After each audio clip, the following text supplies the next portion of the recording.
Welcome back to Journal Entries, where I, Paige.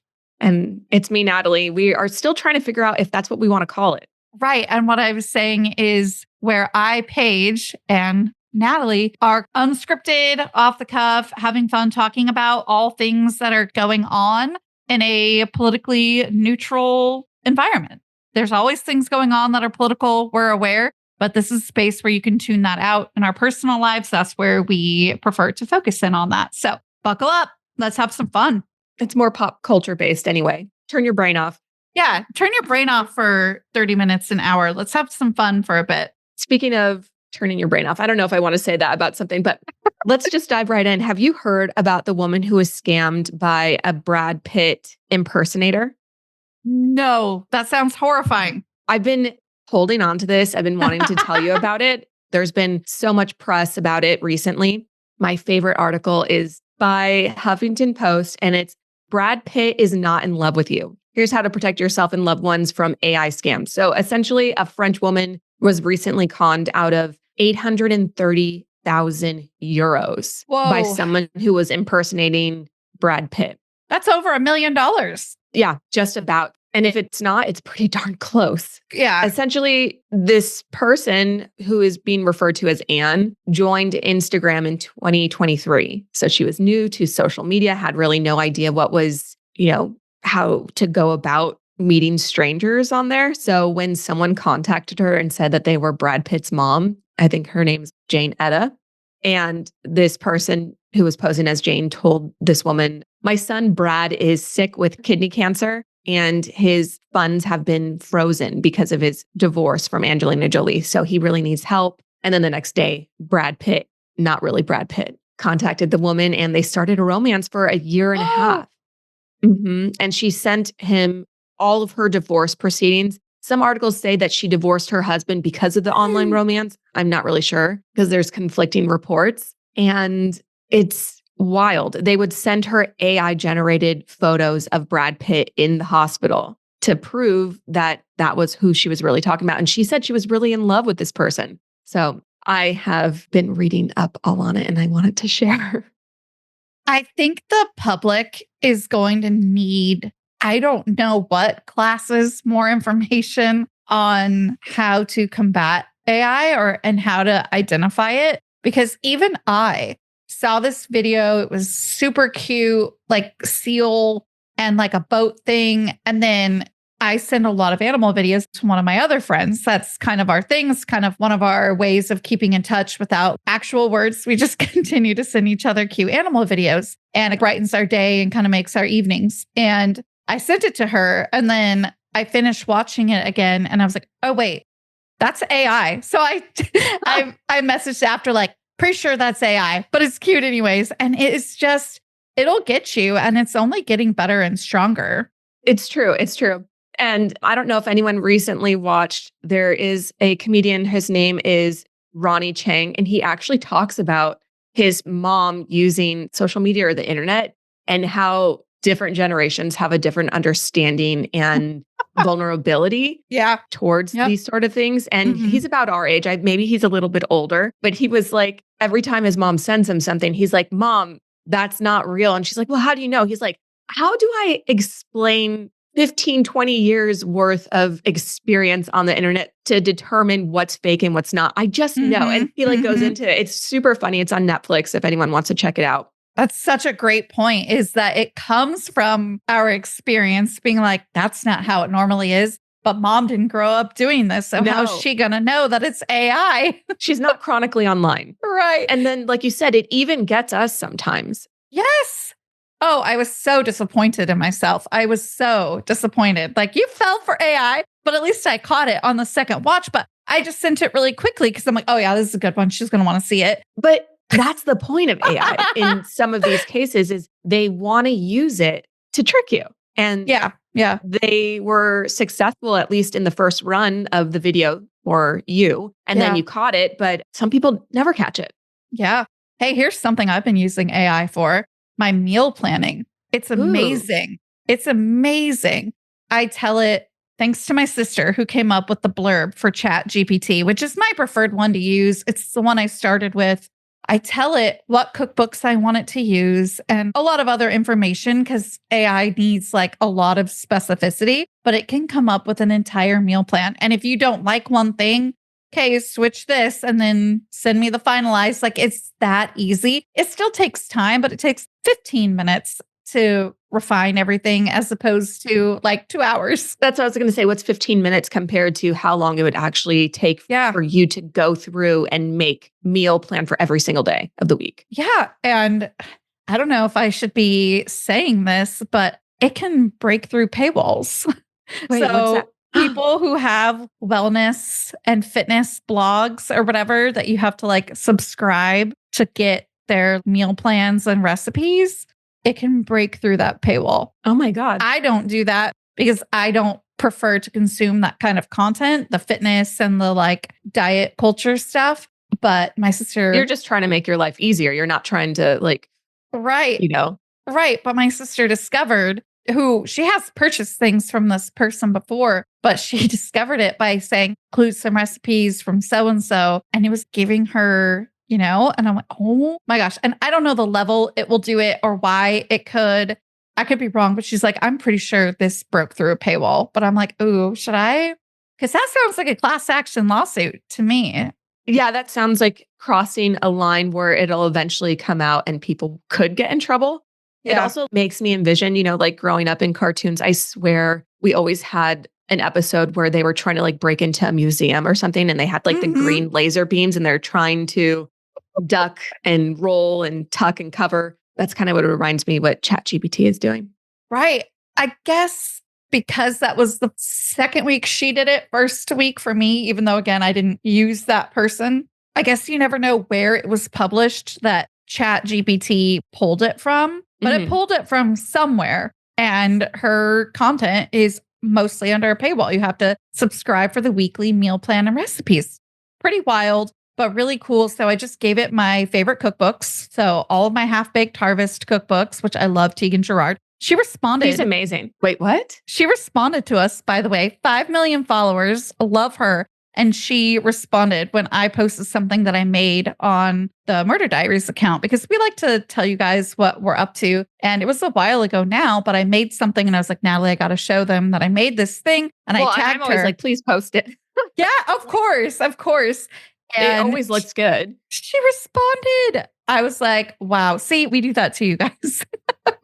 She's really sweet and nice and approachable. So it makes me want to continue to purchase her cookbooks and make her food because it's all really good too and easily adjustable.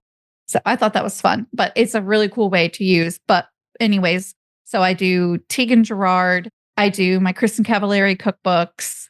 Well, that are great. That's right. She also has cookbooks. I swear Kristen has lived so many different lives because her hands are in everything, which I love. I really like her. I think she is an authentic person, but it is funny to think of all the things that she's done in the last 20 years. She'll tell you the same thing. And something that's so funny, as somebody who grew up not far from her and has followed her since Laguna Beach, I've always noticed this thing where she's kind of always like living for the next part of her life. Like growing up, it appeared, I didn't know her personally, she always wanted to be older. And if she's in high school, wants to be in college. If she's in college, she wants to be living on her own, in her own house, like this like next step thing. Having kids somewhat young, but not too young. Got married somewhat young, but not too young. Like always pushing towards the next. And I noticed that. And then she recently said it on her podcast. And I was like, yes, I clocked this so long ago. So she's really trying to be more present and pull back from doing any more cookbooks, doing any more shows or anything like that. And she's like, when this podcast is over, whenever I decide it's over, that's it. Like I'm retired. I can't tell you I'll never do anything again, but like, this is it for me. Like I'm with my kids. I want to enjoy the rest of this time because her kids are even getting older. She's not too much older than us. Can you imagine retiring? What an accomplishment. Obviously, she's been working forever. She's been working the last 2 decades. Mm-hmm. So even in high school, she was making money that people our age weren't making. Yeah. But it is incredible to think someone in our peer group is really just working for fun. Not that we don't enjoy what we do, but it is a different mindset going into a job, whatever that job is, and thinking like, well, I don't really need this. I can walk away whenever I want. Mm-hmm. She and I are only within a matter of months apart. And sometimes it does make me envious, right? I'm like seeing all these things she's done and the money she's made and all of these things. But then kind of just have to remember we all have our own paths and success is relative when you really think about it, anyways. She really has sacrificed a lot. I would not be interested in doing any of the reality shows she's done. Well, I probably would have done Laguna Beach growing up because the rumor mill was, ooh, they came to our high school too, which they weren't like crazy far apart from each other or anything, but they certainly weren't rival schools or anything where they were like super close. But it was close enough where rumors were abound of, oh yeah, they came to our high school too, and they talked to so-and-so and so-and-so and so-and-so, which supposedly is true. My sister will die on that hill that they were speaking to people in her grade, which would make sense given when Laguna Beach started and everything. So I guess I will never know the full truth. Let's just believe it. That's pretty cool. But I probably would have done that. I don't think they came to my high school. Which is surprising. But I could see why once they got to Laguna, they're like, oh, we don't need anything else. Why would they need to leave there? This is it. Yeah. It just is a different world down there. Mm-hmm. It's super special. I don't want to take us too far away because I know you had a couple of things you wanted to talk about, but we're talking about Laguna Beach. We're talking about Kristen Cavallari. Now I'm thinking of her Hills coworkers, I guess, or castmates. Yeah. So obviously Heidi and Spencer are in the news still. Oh, they're under hot water. Wait, under hot water. Okay. Yes. Well, I was actually going to bring up the fact that they are collaborating with Avril Lavigne. Really? Yeah, she has known them since she dated Brody. Yeah, Brody Jenner, a childhood friend of Spencer's, obviously. Yeah, and she's collaborating with them. She's been helping them out. I think she probably wrote a song for Heidi and it showed them in the studio together. Basically, this is how my mind works. You were talking about Laguna Beach and then it made me think of the Hills. Then it made me think of Heidi and Spencer. Then it made me think of Brody. Because Spencer's so much on my feed, Brody popped up in an interview he did with the Vile Files talking about Spencer. Then I was just on his page because he's a beautiful man. And that's really what I wanted to bring up. Yeah. Like the fact that he is like fine wine. He is so beautiful. Literally. I didn't think it was possible for him to get better looking. He did, though. He did. He really did. And he's settled down. He was like a wild horse, never ready to be tamed. And now he has a wife or at least a fiance, a baby. And I don't know, I was really enjoying looking at his page and looking at the family man he's become. Yeah. And seeing the progress there. And it really is, it's a good thing to see because his personality was always one of the things where I was just like, oh man. When he opens his mouth, even now I'm like, just look pretty. Yeah. It reminds me of that scene from The Hills when Lauren was still the host, if you will, if that's not the right word, but the main character. And she's going through his phone. And clearly it's supposed to be a date, which they kind of sort of did. Everything on The Hills was like they amplified and produced it, but there is some reality to it. You know that he was dating Nicole Richie before he got on The Hills, right? And then Spencer convinced him to dump Nicole Richie to quote unquote date, but really for the storyline, Lauren. See, and that's where exactly the lines blurred between reality and doing it for the show. It was very much, and Kristen will even say this, like it was a lot more produced and fake than Laguna Beach was. Although things were just always going to be produced with reality TV, but I feel like we know that now. But it reminds me of that scene when we're talking about like how he was just that kind of wild guy that you just like wouldn't want to touch with a 10-foot pole, but he still had that like charm. They're on this like date or kind of like a friend date, I think. And she's going through his phone. And what did it say? Like Canadian hottie or like someone's screaming it from their car right now because they remember the scene too. But he like just had this girl, not even her first name in his phone. It was just like Canadian hottie and like Aspen this or whatever it was, like just like in his phone book. Yes, in his contacts, going snowboarding clearly and meeting random girls and not even caring to put their like first name. I mean, you could at least put like Aaron, Canadian hottie. Like, hello, give a first name. That just shows you how much he was valuing these relationships at that time. They never meant anything to him. And it is cool to see him have grown out of that. But you would think at 42 or however old he is, that He you would is hope. just about that age, isn't he? You would hope. I really hate that I can remember people's ages so No, easily. you're really good at it. I actually appreciate it because I don't have the memory for those finer details. So I think it comes in handy. It does come in handy. I get it from my dad's mom, RIP, but she never forgot a date, an anniversary, a birthday, never. So that's where it comes from. But speaking of anniversaries and birthdays, guess who just turned 16? Your nephew or someone in your family? I don't know. Tell me, give me something more. Like we're playing charades. Like how many syllables? How many words? That was actually not a bad guess, knowing me and what I like to talk to you about. But speaking of birthdays, the octuplets just turned 16. Remember, Octomom and her 8 babies back in what would have been 2008 and 9? Oh, they're 16. My God. So we're going to have 8 new people on the road. 8 new people on the road. With driver's licenses. Like we need them in Southern California. Like we need them on the road, right? But that is pretty incredible. They were all over the news for years, just being followed by the tabloids. Yeah. There were SNL skits done about her. There was just a lot of media coverage and observation. And she still is pretty much an unusual character. You don't hear about that ever. That's what it was. She was such an unusual character with an unusual situation. Yeah. She created a spectacle of herself and of her kids. I don't know. That just makes me think of all of the IVF things that she probably did that would no longer happen now. Right. Because I don't think that they will willingly implant 2 embryos, let alone 8. You have to have very specific circumstances to even get 2 implanted. So it is wild. That is correct. I don't know if she had 8 implanted, but I imagine it was more than 2. It must have been 5 or 6. Because some of them are identical. They're not all identical. Some are fraternal. So that would be like separate embryos. Mm-hmm. Interesting. Yeah, you would have to think if there are 8 of them, if 2 of them split, then that would be 6 eggs implanted, which no doctor would do. As somebody who years ago went down that rabbit hole with a surrogate, it was going to have to be legally binded, basically, that the surrogate was willing to implant too. And the health risks with that and things like that. There are benefits to it, but there are a lot of risks and things like that associated that people need to have really heavy discussions about. I can imagine if it's yourself, it's a little bit easier to give that approval because it's your embryos and your body. But I mean, doctors are on the line. Their reputation's on the line.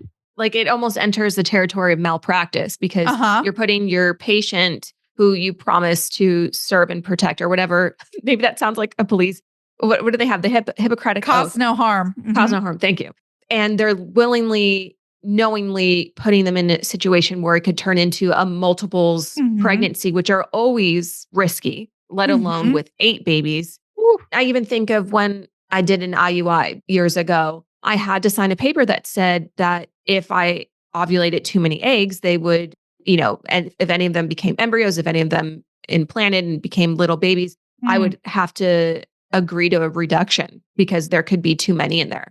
And I remember thinking that's super interesting because I never thought I would encounter that going through an IUI. I know 1 in 8 do have infertility. It's actually 1 in 6 now, actually. 1 in 6. It's a 1 in 6. 1 in 6. I don't know the right way to say it, even though I'm in the group, but have fertility concerns and issues. But if you haven't heard of it before, IUI is intrauterine insemination. Kind of a mouthful for me there. But interesting that you mention the reduction or termination because... I mean, luckily or unluckily, I didn't even have to face that because it didn't work. You didn't have to go down the road. Mm-hmm. But Kate Plus 8 talked about that though. Oh, she did? They asked her when she was pregnant with 6, speaking of another multiples mother in the media. And she refused to reduce. I mean, I think she gave birth at 32 weeks or something. I mean, it was pretty early, but pretty long. That's a long time though for 6 babies. You know what? It might not have even been that long. Was it 28 weeks?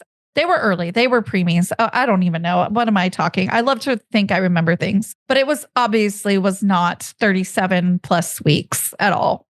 Actually, 37 weeks isn't full term, which I'm finding out. technically full term is now considered 39, 40 weeks. I had no Wow. idea. Interesting. Wow. I think it's super safe. And then, like, given the weeks that considering like cycles and stuff, it might get you all the way to 40. Because counting is really weird, like the weeks of pregnancy. I mean, what do I know? I don't have children, but I do know that it's like a little funky, like the way that you have to calculate and everything. Technically, the first 2 weeks of pregnancy, you're not actually pregnant Right, because right, they start right. counting from the first day of your last menstrual cycle. That's what it So is. your body is preparing itself. So you're Mm. like shedding the lining, which is the blood of the period. Sorry to get graphic. So you're shedding the lining, then you're dropping the egg. And hopefully in that time, Mhm. it is Inseminated. the little swimmer gets in and then implants. So the first 2 weeks before up until like ovulation, you're technically not pregnant, but they count those in them That makes sense. in pregnancy. So that's where it gets a little extra. And that's probably why they pushed another 2 weeks then to 39. That makes sense. Yeah, I don't know. I don't know too much else about that, but I Yeah. did think that was interesting because It's woman stuff. Why would it be straightforward? Why would it make a lot of sense, right?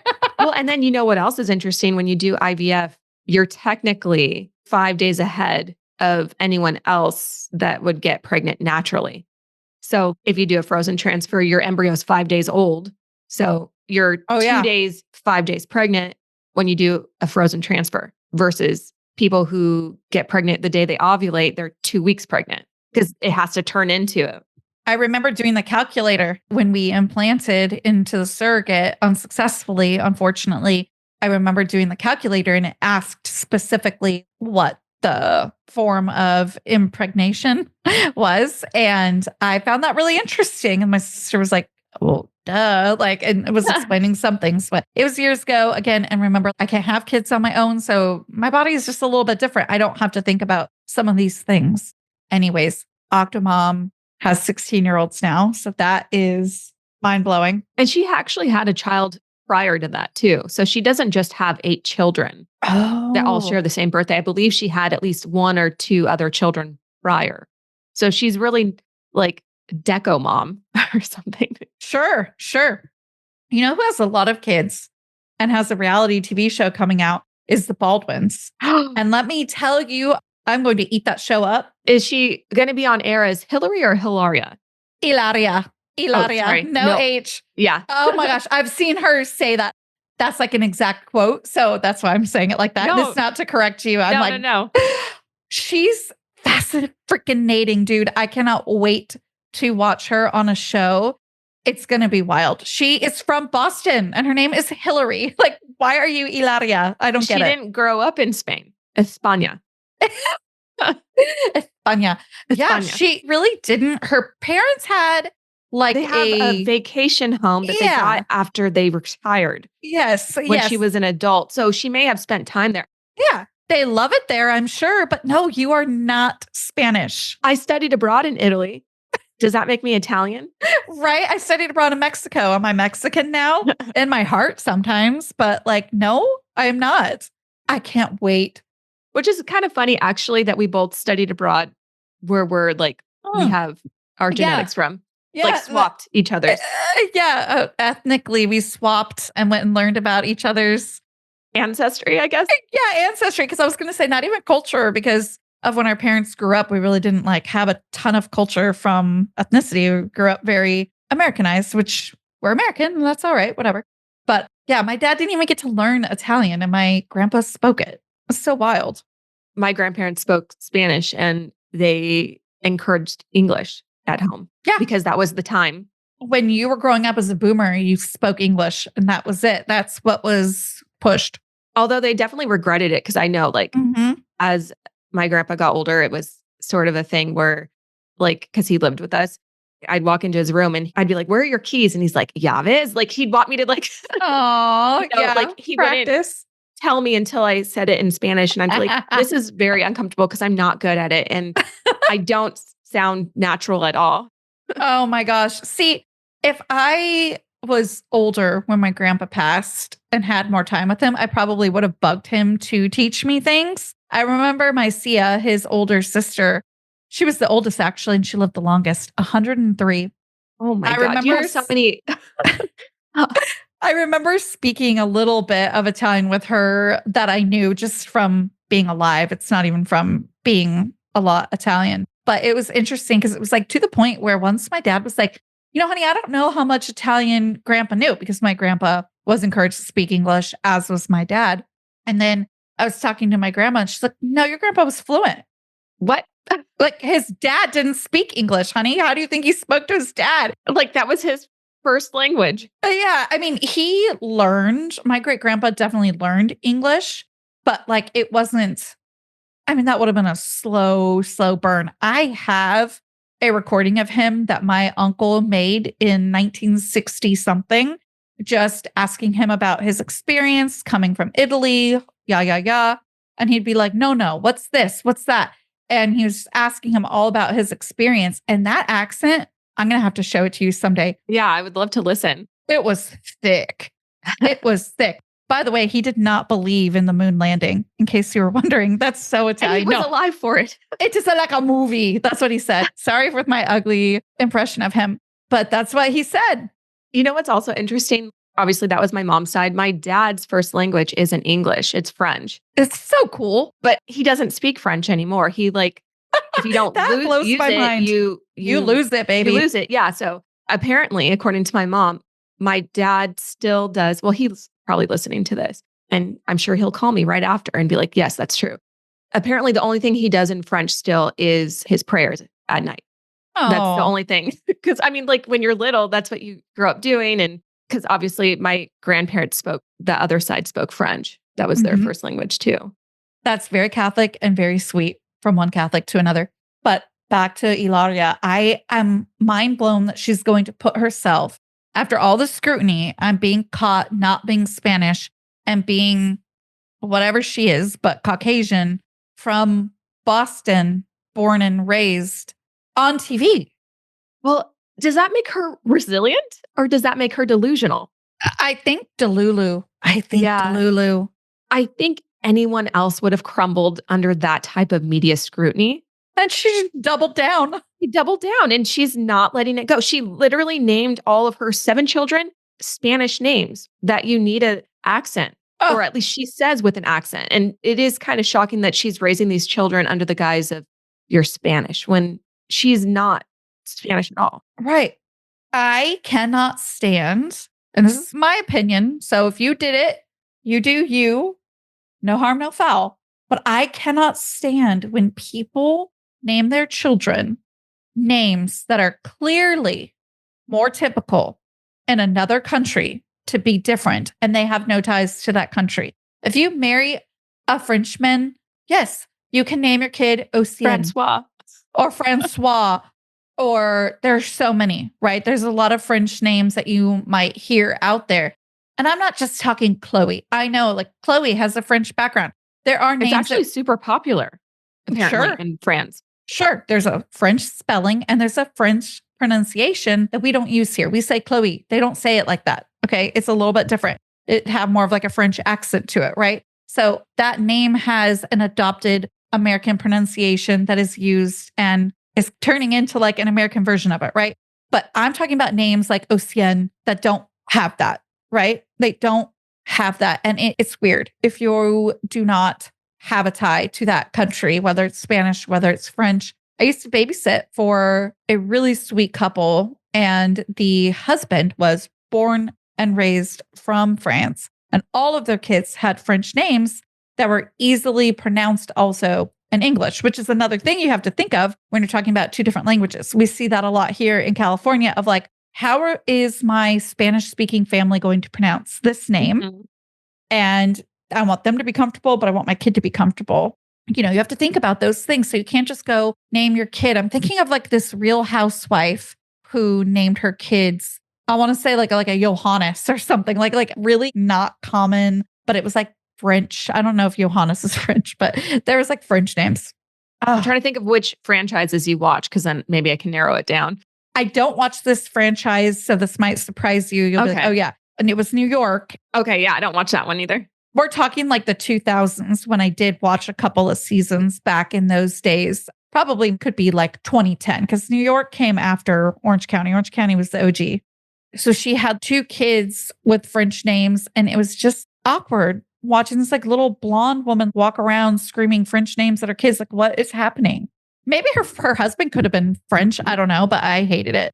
I don't think it's weird to me personally. I think that if anything, you're setting your child up for some difficulties. I mean, some people even have trouble pronouncing some regular name. Like some teachers even have trouble pronouncing some more American typical names. And so I think it could be difficult for a kid, but in 2025, I feel like people are a little bit more open-minded when it comes to names. I mean, you're naming back in like Apple Martin's like 20 years old now. That was a shock to be named after a fruit. And we have people named, after fruits. We have people named after colors. I don't know. I feel like people are going to do what they want anyway. Yeah. Are they all weird? Or like, names are just made up words. And they come from an origin at one time. Yeah. You know what I mean? So I do. I get my rigidity. I just, you know what it is? Here's what it is. It just comes off pretentious. And that's probably what kills me. Because you're right. It's not really what's in the name, because the name is a name. It's words and it's letters and sounds. But you're also entitled to your opinion. Like we can have different opinions. That's totally fine. It just makes me feel like you just like are really getting off on the fact that like, this name and you're know this culture and you're so cultured. Again, if one of the partners has strong ties or is from that country that speaks the language that name is more commonly used and associated with, that makes sense. Like the family that I used to babysit for all the time, because he was French and they used to go to France, and she has a near native fluency like certificate. She taught French. So they know all of that. But yeah, I don't know. It just comes off weird. Like if you're Hillary Baldwin, and I think her situation is odd. It's pretty unique and it's odd. Yeah. It's odd. It's unique. I mean, the reason I brought up the whole naming her children Spanish names is the fact that 7 of them pretending to be Spanish. It's okay. Like if you acknowledge that, like we're American, but we really loved that name. I feel like that's different. What she's doing is she's has a facade up and she's teaching her children.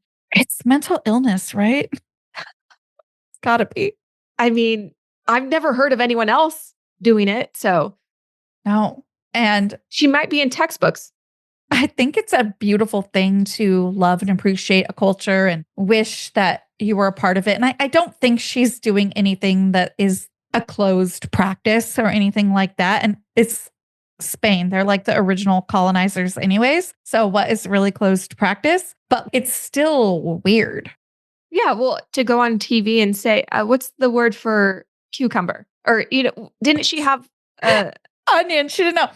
Cebolla. He's like, onions? Yes. My husband doesn't like cebolla.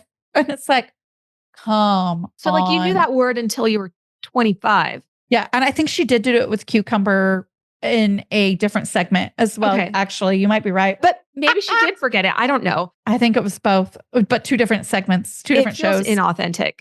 Because it is. Her name is flippin' Hillary from Boston. Come on now. Well, and she named one of her children's Ilaria without an H. So Ilaria Jr. Wow. Does she have all 7 kids with Alec, or did Alec have kids with someone else? Because he has 7. He has Ireland Baldwin. So with Kim Basinger. Right. How do you say the G? Basinger. Yeah. Yeah. So remember, he's the one that called her the little pig. He left a voicemail, and I remember hearing that on How could we forget? The radio. Mm-hmm. I think that's where I remember it. I couldn't even drive, but I remember hearing it. It was all over. The radio host would be playing parts of it. I mean, It was so awful what he said to his daughter. They couldn't play the whole thing. But yeah, he said some pretty horrible. Oh, thank you for that reminder, because Ireland. I see her on TikTok sometimes. I mean, I don't know her. She pops up for me. She was at his roast and did that whole thing too. And that's when I was like, oh yeah, that's the Baldwin and that's the daughter. And the voicemail that he left her was, oh my gosh, because it was all over the radio, which was like the social media back in the day, really. Otherwise, today it would be all over TikTok, but poor thing. Well, isn't it weird to think that's Hailey Bieber's first cousin? Super weird. I think they're friendly. I don't know if they're friendly. I don't know. Well, they both just had babies recently. Yeah. So maybe they're reconnecting. Yeah, I don't know what the Ireland Baldwin's baby's name is. Me either. So Alec Baldwin is a grandpa now. So he actually has 7 kids with Ilaria, but he also has another one. So he has 8 Okay. children total. That's making sense. I don't know how I know this. This is embarrassing. No, but thank you for knowing, because I felt like she had 7. But then, right, why I'm asking, because I was like, wait, he has older. And then I'm like, yeah, Ireland, hello. I love a good Baldwin saga. Did you catch the drama with Jay Beebs? We know we love him. We know I love him. And Her father. well, it's this. He unfollowed Haley on Instagram. I didn't see a news article about it. I didn't see a TikTok about it, but I was in the comment section for a different video and they came up. And so I was like reading that thread, and sometimes when people ask questions, they don't get answered on there. I never respond. I'm not like a commenter. I'm more of a lurker. I'm trying to work on that. Like, I'll erase comments. I'm like, stop commenting, you freaking weirdo. But it was intense. People were going crazy. So he was obviously mad, but he seems like a hothead, or was.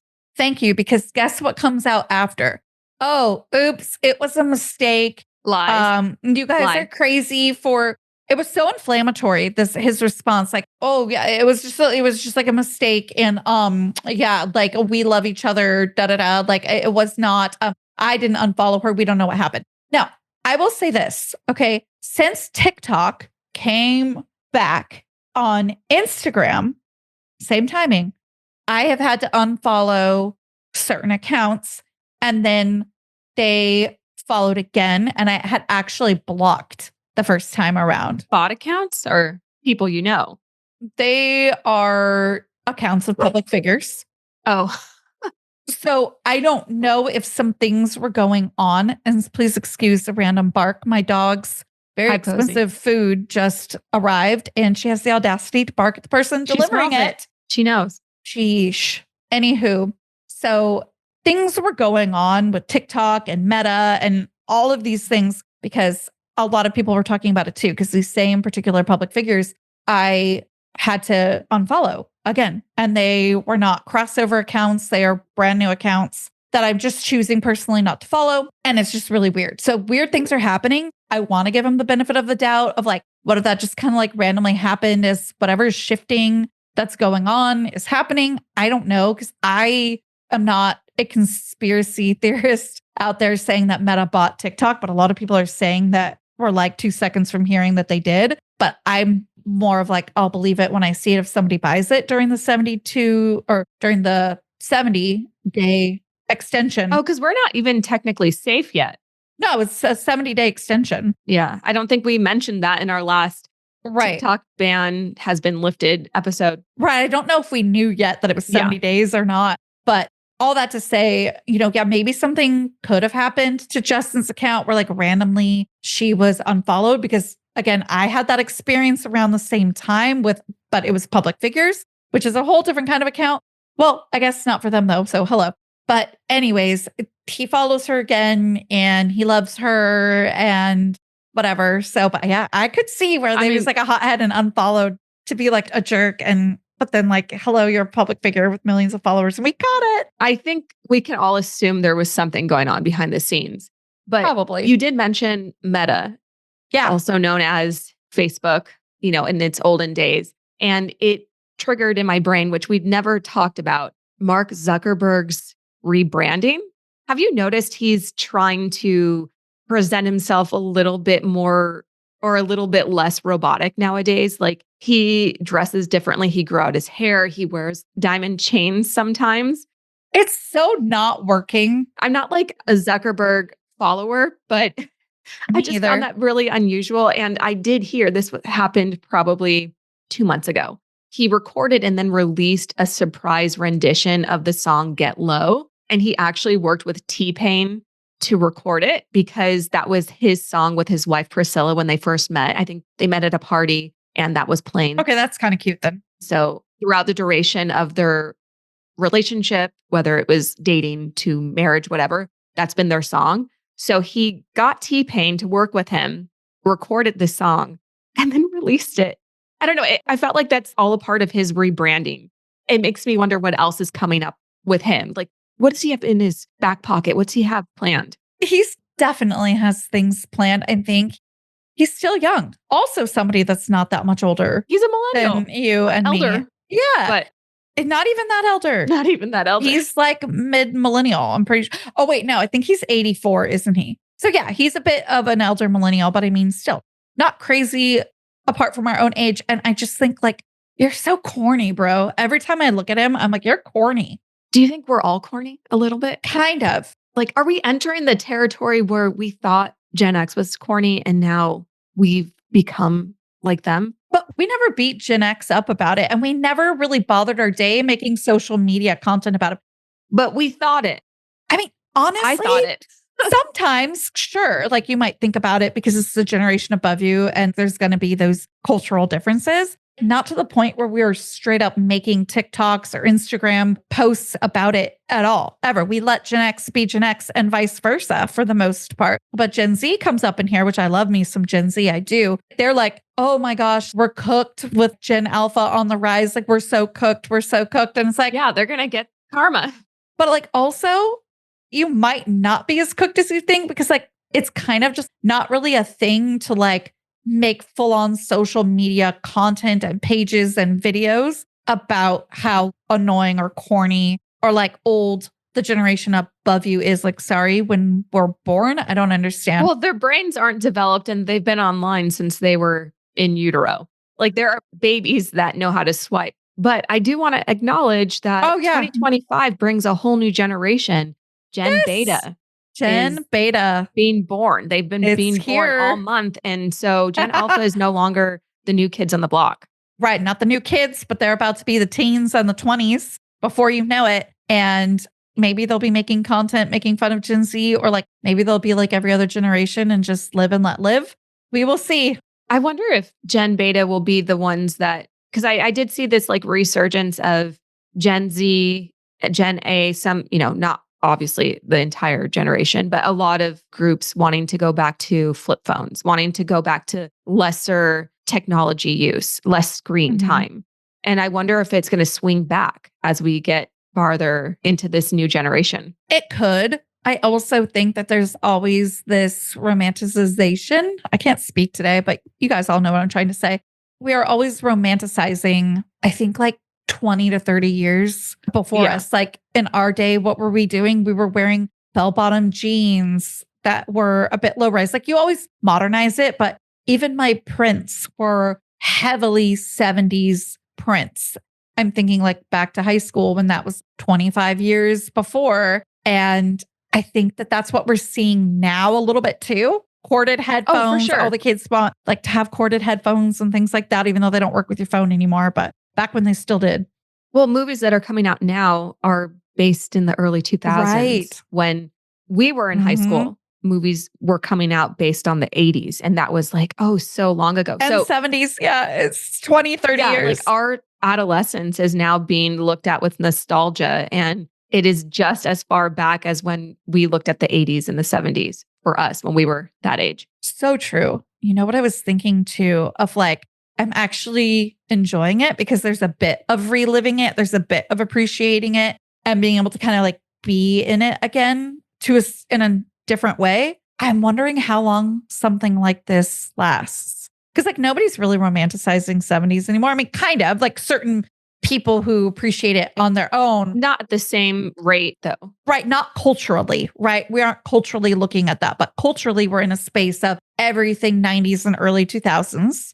So 20, 30 years is exciting and sought after. So I just wonder like, how long are we going to have this? Because then before you know it, we're just going to be old and no one's going to care. And forgotten.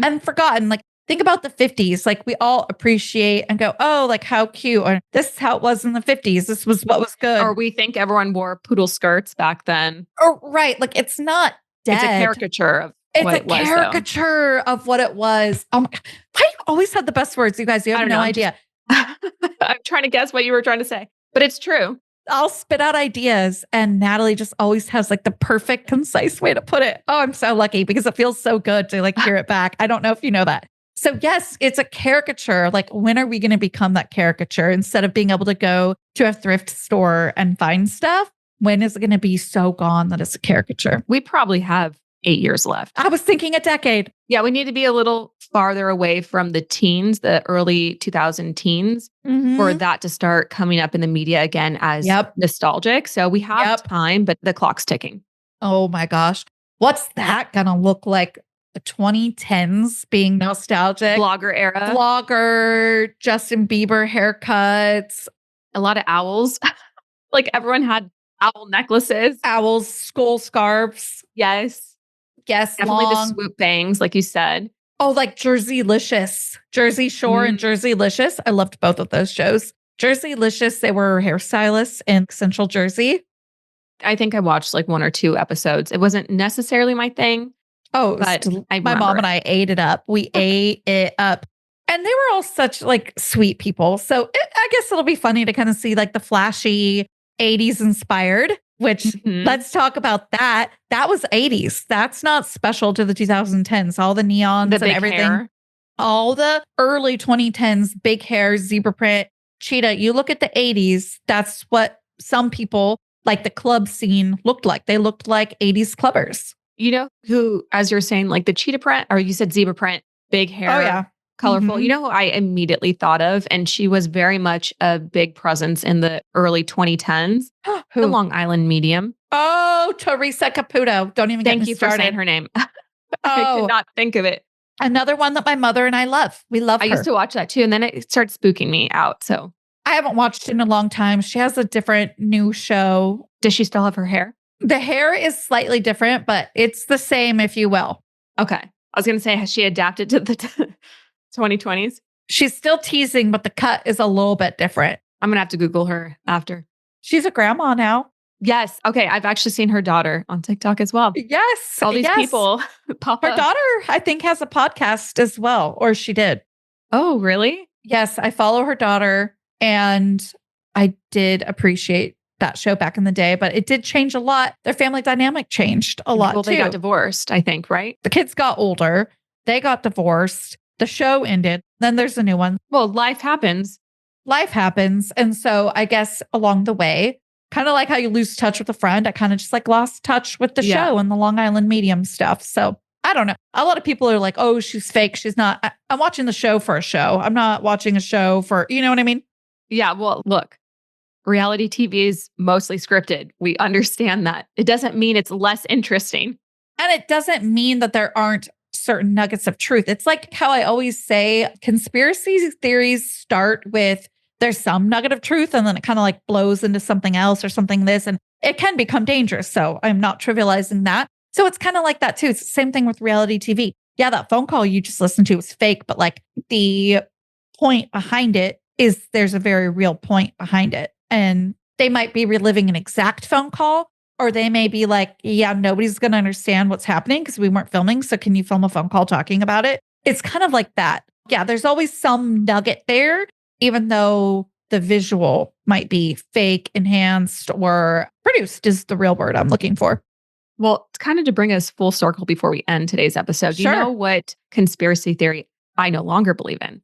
Oh, what? That Avril Lavigne died and was replaced by a girl named Melissa, or a lookalike. I'm convinced. Was her name Melissa? Yeah, we talked about her. We talked about Avril earlier. Oh, sure. Yeah. With her Heidi Spencer connection. And I don't know, as I've been like looking at videos of her pop up because of her coming up on my screen, I don't know. I was like looking at the pictures, and most of the comments will say, is that Melissa or is that Avril? Like, who is it? Because there's the conspiracy theory that she died in the early 2000s and was replaced by a lookalike named Melissa. And that's why you see such a shift in her clothing, in her music and everything. But if you compare and contrast images of her now with her back then, which I was obsessed with Avril's complicated era, that was like who I wanted to be. I wanted to be her so bad. Those were the days. Those were the days. She had us wearing skinny ties like idiots. I just always wanted to wear a white tank top with like Dickies or something. And I never actually dressed like that, but I did do the middle part with super straight hair and like smoky eyes. Thought it looked really cool. Didn't it? A little boy wife beater tank tops with Dickies, like a Roland girl. That was like a cool thing to be in like the super early 2000s for Halloween. It was a little pared down. It was a little bit more tomboy. Yeah. And then she now is neon pinks, spike belts. And it's like such a departure from who we first met her as. But I just kind of feel like she's also just playing into this niche that she's been put into. But if you look at pictures of her from back then to now, she has the same exact teeth, the same nose. Like, obviously, she may have had some work done and she's aged. She's 40 years old now. She looks great. Yeah. But it's clearly the same person. It is. I'll tell you, I think Avril actually has a really nice voice, to be honest. Did you know she wrote that Kelly Clarkson song? Yes, I did. Okay. I should have known. Yes. Breakaway. Because I love me some Kelly Clarkson and I'm not against Avril. Back in the day, it was like Avril is like a poser or something. Yeah. She was like a poser, but you could not like her. But you could not like her. And you were lying if you were like me, trying to be cool and saying you didn't. Because I had a sister and brother who taught me a lot of like, I'm going to say real punk, but I mean that in like a nicer way, like more traditional punk. And she was pop punk. And so if you liked real punk, you didn't totally love pop punk or like emo. But now, guess who all still, quote, who's still loves around? Emo. But guess who actually comes out and is supporting it? Oh, those people who were all secretly freaking listening to it. Okay. Oh, yeah. Come on now. Thou doth protest too much. Like, you're doing too much. We know you like it. Like, how could you not? It's pretty catchy. It actually is making it on the radio. Yeah. It has a little bit more commercial appeal. It doesn't make it less worthy. It's different. What it was is it was cooler to be underground because you're a teenager and you don't understand the way things work like that. You're still learning them. So you don't understand that it's like, no, every band's goal is going to be able to make money doing what they love and making the music you like. So support them and they won't have to sell out. You know what I mean? But anyways, I kind of liked it all from the Paramores on down to like Anti-Flag and AFI. Like I listened to all of that and a ton of classic rock. But I think that was like also of our time too. It was like, of our time. Was very much the genre that we were all hearing on the radio. Our friends were listening to. And it's so exciting because it's almost been 20 years since we graduated high school. We didn't graduate the same year, but pretty close. Scary. And a lot of these bands that had albums come out a couple years prior to our graduation are doing 20-year anniversary tours. And so I actually got to go on a couple shows last year for a 20th anniversary. And they played albums that, I've been listening to for 20 years. Yeah. And to hear them be sung and played all the way through is such a delight. It's a delight, but it's also a trip. Like, oh my God, I'm so used to hearing this through the speakers nowadays because it never gets played. You're never on tour. And now you are. And I'm so excited. And I'm surrounded by people that also missed you. So I don't know. It's fun, but it is a trip. It's almost like a time machine. It reminds me, because like I just said, classic rock was the other thing that I listened to a ton of. And it was also kind of like the cool music to like as a mid-millennial edge of elder. And I remember blasting, if it wasn't Anti-Flag or AFI, I would blast leaving like the high school parking lot. It was classic rock. And everybody was listening to that. And it just reminds me of everything we've been talking about in terms of like everything cycles. Yeah. Well, and you want to know why we were listening to classic rock is because either our parents were listening to it or our friends' parents. I actually talked to my mom about that the other day, about just like, I forgot what band it was, but I brought it up and she was like, well, I never listened to it. And I said, but we all listened to what our parents listened to. And she's like, yeah, but that was like the influence of your friends' parents. Yeah. And it made me think like, oh, I wonder who listens to things my mom listened to because of me. You know what I mean? Makes sense. Yeah. It does. It makes so much sense. Because even my mom and dad, well, growing up, it felt like they listened to the same music. They did both have their own influences alone in the same house between what they used to like back then and what they didn't like. Yeah, they appreciated each other's music, but my dad is more Led Zeppelin and the Doors and the Rolling Stones, where my mom was like Aretha Franklin. I think she would enjoy the Stones, but probably like, my mom really did also modernize her music and continues to. My mom did too. She was very much an early 90s radio mom, like Toni Braxton and like Sade. Like she was listening to Celine Dion. The Cranberries, Mariah Carey. Like it was very much top 40 Yeah. for her. But she did grow up listening to the Beatles. And she'll always say like her older sister wouldn't let her like the one that she wanted. She had to like the other one. I can't remember now which one it was, but that sounds so much like an older sister, younger sister dynamic. Yeah. Yep. So I know she listened to like classic rock and, those bands, but she did, like you say, modernize. Totally. And my mom's probably screaming listening to this episode of all of the bands or musicians that she listened to. And I know there's more, but it's all like skipping my brain. But like they did at their core appreciate different music when it came to classic rock and oldies. Because let's remember, we used to distinguish back in the day. There was oldies. Now we're the oldies. And unfortunately, now 80s on through early 2000s are the oldies. We should just embrace it, I guess. At this We point. should. And then like everything else is kind of considered like classic rock, kind of. Like, I don't know. I don't really listen to a lot of radio. Maybe one day we'll be classic rock. I don't either. Scary. Oh gosh, no. My husband does, and it drives me nuts. Like, what are you? It's just Wait, he listens to the radio? Or? Yes. Oh. Commercials and all. What in the world? Tim only listens to sports radio or comedian podcasts, like actual comedian, not like 3-hour deep conspiracy theory ones. Yeah. So yeah, it's just sports. But if I'm going to be a passenger princess and not drive, then I'm fine with it. Like I'll do my thing. He makes you listen to it? Yeah. Oh, no. See, I'm taking that. I don't mind. I am taking over the Bluetooth connection. We are, or I will just manage it through his phone. Normally, I'll manage it through his phone because Tim and I have such the same music taste. So, like, if he's done listening to sports, like, it's going to be music that we both like. Yeah. So it usually gets there. I don't mind, but yeah, primarily if you go into his car, it's sports. If Randall and I are listening to music, it's going to be earlier 2000s or it's going to be classic rock, because otherwise we're not really going to agree with it, because he like on his phone it's all like Incubus, Red Hot Chili Peppers. I mean classics, but that's like divorced dad music kind of, right? It's in the same font. It really is. Yeah, a little younger than divorced dad, but it's like when the divorced dad is a teenager. That's what it is. I don't know. It's the teenage angst of the kids. We got to end this. Okay. Thanks so much for joining us. We gotta go. In what is currently being called journal entries, but probably won't be forever. We will see you in the next episode, which, as a reminder, will be a Patreon only version, because every other one is on Patreon only at the Murder Diaries pod. So subscribe so you don't miss next week's episode, and we'll see you then. Bye. One of the not so secret secrets of celebrities and influencers is that so many of them have had lipo.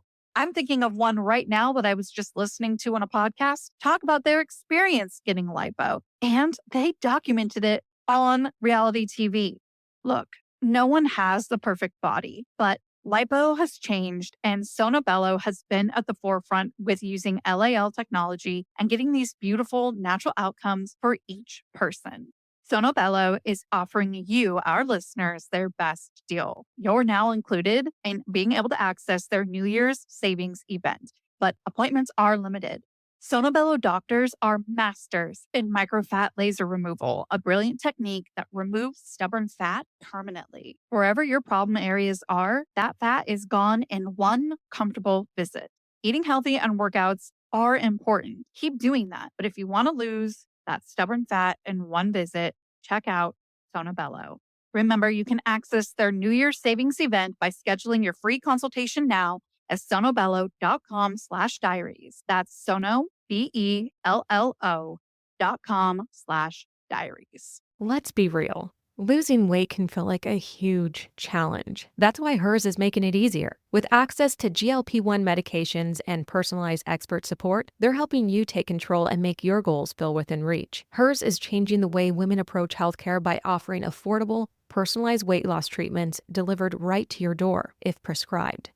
Their holistic weight loss program includes options like compounded GLP-1 weekly injections, which is the same active ingredient found in Ozempic and Wegovy, or oral medication kits tailored to fit your unique needs. Getting started is simple. Just fill out an online intake form and a licensed medical provider will create a plan that works for you. If prescribed, Your program will include medication, ongoing care, and online support, all at one affordable price with no hidden or membership fees. With plans starting at just $165 per month for compounded GLP-1 injections on a 12-month plan, Hers makes it easier to access the treatment you need. So if you've been struggling with your weight loss journey, Hers is here to help you find a solution that works for you. Start your initial free online visit today at forhers.com/diaries. That's FORHERS.com/diaries for your personalized weight loss treatment options. Forhers.com/diaries. Hers weight loss is not available everywhere. Compounded products are not FDA approved or verified for safety, effectiveness, or quality. Prescription required. Restrictions apply. Wegovy and Ozempic are not compounded. Actual price depends on product and plan purchased. Okay, we all know how this goes. New Year's resolutions, right? Every year we make grand plans to be better versions of ourselves, work out more, eat healthier, read more books. But then comes the reality. You know, dragging yourself out of bed at 6 a.m. when it's still pitch black outside, only to hit snooze 5, maybe 8 more times. Trust me, I've been there. But you know what's different? The resolutions that stick are the ones that are automatic, like investing with Acorns. Today's episode is sponsored by Acorns. Acorns rounds up your everyday purchases to the nearest dollar and invests that change for you effortlessly. It's like setting yourself up for success without the effort. That's what Acorns does for your financial future. It's one small change that makes a difference. Acorns makes it easy to start automatically saving and investing so your money has a chance to grow for you, your kids, and your retirement. You don't need to be an expert. Acorns will recommend a diversified portfolio that fits you and your money goals. You don't need to be rich. Acorns lets you invest with the spare money you've got right now. It lets you invest automatically by rounding up your everyday purchases and putting that change to work. It's a simple way to keep building toward your financial goals without extra effort. And for me, it's been a great addition to my routine, and it might be worth checking out if you're looking for an easy way to get started. Head to acorns.com/diaries or download the Acorns app to start saving and investing for your future today. Paid non-client endorsement. Compensation provides incentive to positively promote Acorns. Tier 1 compensation provided. Investing involves risk. Acorns Advisors LLC and SEC registered investment advisor. View important disclosures at acorns.com/diaries.